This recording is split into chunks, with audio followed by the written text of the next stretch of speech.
Hello and welcome back. This is Jennifer and I appreciate you stopping by. Today I'm going to show you how to create movement with your stamped images. This will allow you to have images that almost look like they're floating on the front of your card. This works well with any stamped image that you can either cut out or die cut out. I thought it would be best to first show you the completed cards so you can see what kind of movement we're going to get. You can see this little monster here. He moves around and wiggles around and slides around like he's hanging from that balloon at the top of the card. Same with the kitty on this card. It's hard to see, there's a string connecting them. And for the doggy on this card. So I'm going to show you these examples today and also show you an alternative way to do this at the end of the video. I'm mostly using these two stamp sets from Your Next Stamp. On the left we have the Party Pets and on the right we have the Silly Birthday Monsters. These are both really playful and fun stamp sets with really playful sentiments. And I think they're perfect for coloring on the go too, which I'll talk about. Okay, so first I need to stamp my images. I'm using Nina White cardstock, and I'm actually putting 2 pieces into my MISTI stamping tool, just so I can stamp many images at once. I'm going to stamp these all now, then I'm going to take them on the go with me to color, and then I can come back and pull my cards together. And I have some tips to share with you about all of that. So I have 2 pieces of white cardstock in here. They are 4 1/4 by 5 1/2. And I'm stamping my images with Hero Arts Intense Black ink. This is a dye ink that is Copic marker friendly. Since I'm using Copic markers today, I want to make sure that my ink doesn't bleed. So I definitely wanted to use this ink. Now after I've stamped these, I'm going to go ahead and leave my stamps in my MISTI because I'm going to show you a trick later on. But I did stamp a bunch of images and I'll use a few of them in today's card. So I'm just going to briefly show you some of the Copic coloring that I did. I'm not really great with Copic markers, but I do okay. So I don't want to focus too much on this because there are much better experts on this out there. When I color with my Copics, I really like to stamp onto my cardstock and then color in the image without worrying about staying inside the lines. That really helps me to get better results and puts less pressure on me as I'm coloring. So I just color outside of the line and then I hand cut out my images. If you wanted to, you could use the coordinating die to cut them out and just use a white pen to hide any of the color that's outside of the line. Another thing that I find helpful when I'm coloring is to color multiple images at once because I kind of experiment with the first one and then with the second one I know what I'm doing and it gives me more practice and I'm much faster. So if you are working on coloring skills, that's something that I would recommend doing also. Another thing that I do recommend is coloring on the go. Take it with you where you're kind of waiting for your kids at school or at baseball practice or whatever. It keeps you occupied and it gives you good use of some practice. And for September, my friend Kathy Rakusin, she has a blog called The Daily Marker. She has a coloring challenge going on, a 30-day coloring challenge, where she just encourages folks to do a bit of coloring every day. It's so therapeutic for many of us, and she has formed a great community that is really, really supportive and encouraging. So I encourage you to go check it out. I will link the information below in my YouTube description. Kathy is by far the best Copic colorer out there, so you want to check her out. Okay, so here's another tip for you. After you've done your coloring, just put your stamped images back into the MISTI. All the stamps are still where they were originally. And stamp the images again with VersaFine black ink on top. This is a super dark ink because it is actually a pigment ink. So this will give you really dark black lines and make everything look nice and crisp. Since I left those images on my MISTI, they will stamp in the exact same position, so we don't have to worry about lining them up. This is one of the great advantages of having a stamping tool like this. One thing to keep in mind is since VersaFine ink is a pigment ink, I like to heat set it because I don't want it to smear. It does dry pretty quick, but I really find heat setting it is a safe thing to do. Now that all my coloring and stamping is done, I'm going to go ahead and cut out my images right up against the edge. Some people like using coordinating dies. I like to cut out with small scissors like these because I like having the cut line right up against the stamp image, but it definitely is personal preference. If you do cut out stamped images like this, I recommend using a black pen to add black along that cut edge so you don't see the white from the side. This also helps give really crisp images, and this is something I learned from Kathy Rakusin. So now I have colored a bunch of images here, lots of them. You see that pile there, and I used the VersaFine ink on top and that black marker around the edge. Now it's time to jazz them up a bit. I'm using some self-adhesive googly eyes from Hero Arts on the monsters, and on the kitties and the dogs I used these enamel accent eyes from Simon Says Stamp. You can use whatever you prefer. I'm also adding a layer of Wink of Stella shimmer pen to all of these stamped images. Since my card is pretty simple and the focus is on these images, I thought that added shine would be a lot of fun. And in real life, it really does make a big difference. Now, since these images have some really thin sections, like on the cat's tail and the arms on the monster, on the top of the dog's party hat, I want to give them some strength.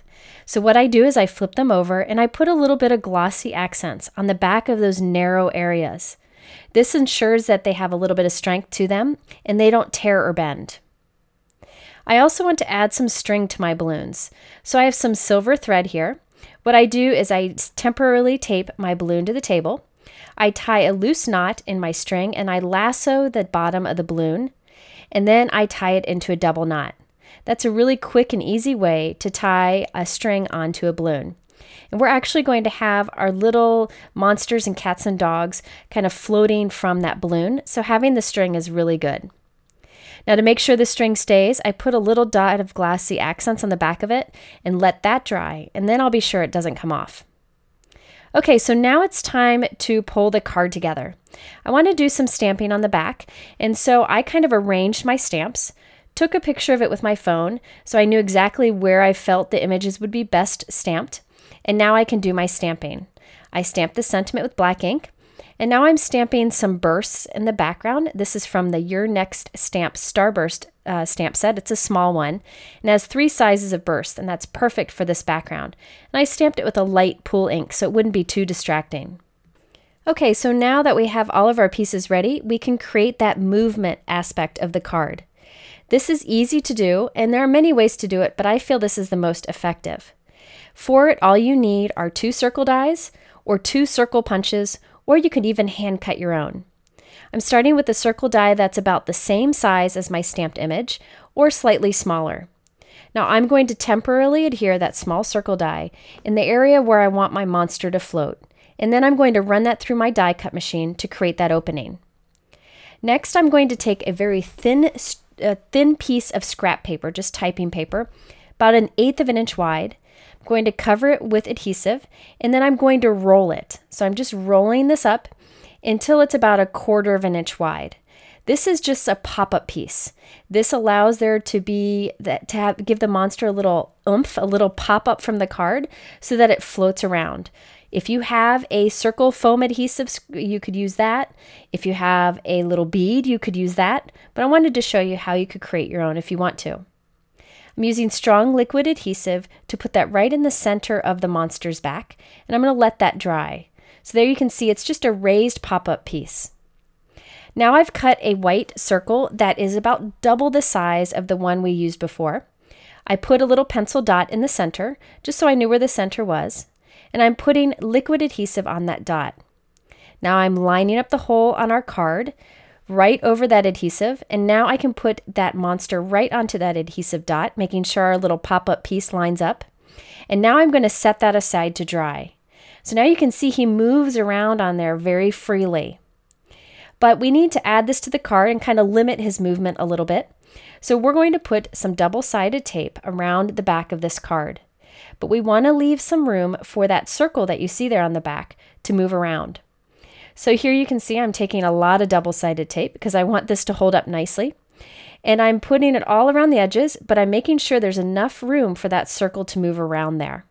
So you can kind of play around with that. You can restrict how much it moves or let it move a lot. Totally your option. You can play around with it. Now I'm going to remove the release paper and glue this to a top folding 4 1/4 by 5 1/2 inch blue note card. So once I glue this down, you can see the monster can flip and spin and do whatever he wants on there. It's kind of fun that he can spin around. I will control his movement so he doesn't go upside down by using the string on our balloon. So I'm gluing our balloon to the top of the card, And now I'm using some strong liquid adhesive to put a drop of adhesive on the back of his hand, and then I'll glue the other end of the string to that. So it's kind of loose, the string is loose there. Once this dries, it'll be allowed to flip around a little bit, but not too much. So I added also some gems, and there you can see the completed card. He kind of wiggles and shakes. He doesn't go all the way around because of the string on the balloon, but you could loosen that string if you wanted it to flip around. Okay, so now I wanted to show you one more example. This is using the cat, and this time I used a button for my little pop-up piece, just to show you another option. So this time I have a small circle. I die cut that in the front of our stamped panel. I have the larger circle with the center marked.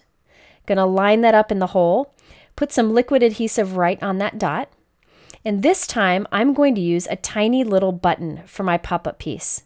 You could also use a circle foam piece. I think something circular is best so that it moves around nicely. Putting liquid adhesive on top of that and then putting our cat on that. Make sure you use a strong liquid adhesive. I really like Ranger Multi-Medium and the matte finish. Once that dries, I put some foam tape around the back, leaving an area where that large circle can move around freely. And then I'm adding this to the front of a blue note card. I just love the easy kind of free-flowing movement that these little critters get using this, this technique. It's definitely worth it. Now you can use action wobblers, but that really only kind of shakes the image. This allows it to flip and do whatever it wants. Again, I added the balloon with foam tape so the balloon stays stationary. Add some adhesive so that I could glue the string into the cat's hand. And I'll let that dry, and then you'll see you can shake that cat around and he can kind of move a little bit. It looks like he's just kind of hanging from that balloon. And again, I added some little gems to the background just for some fun. I also made one more card with this technique using this little dog holding the bone. I think that is just too cute. So I have him kind of hanging from the balloon too. I gave him some more freedom by having a loose string, so he flips around quite a bit. I warn you, this is really addictive, and there are so many fun ways you can use it on a card. Now I did want to do one example using an action wobbler. So if you want some simple kind of shaking movement, these little action wobblers are really awesome. They used to come in a big size, now they come in a mini size too, and that's what I have here. But I'm actually trimming it down even more to make it even smaller so it'll fit behind my little doggy. So I'm going to go ahead and take off the release paper from one side and glue it to the back of our little doggy. And then I'm going to remove the release paper from the other side and stick it onto my white panel here, which I'll trim down in a moment. And what you'll see is this can shake like crazy and it pops up. So when the person takes it out of a card, it kind of pops up and shakes, which is really fun. Very different than what I showed you before, but I wanted to show you the two options for stamping movement on a card. I also used a fun embossing folder on the back of this card. This is a new one from sizzix. It's a 3D embossing folder, and it gives really cool results. And I really like it for kind of adding something to a simple white background like this one. So there are some fun ways to add movement to your stamped images. I hope you'll try this because it really is fun. Again, there are other ways to do this, so you can kind of play around and find out what works best for you.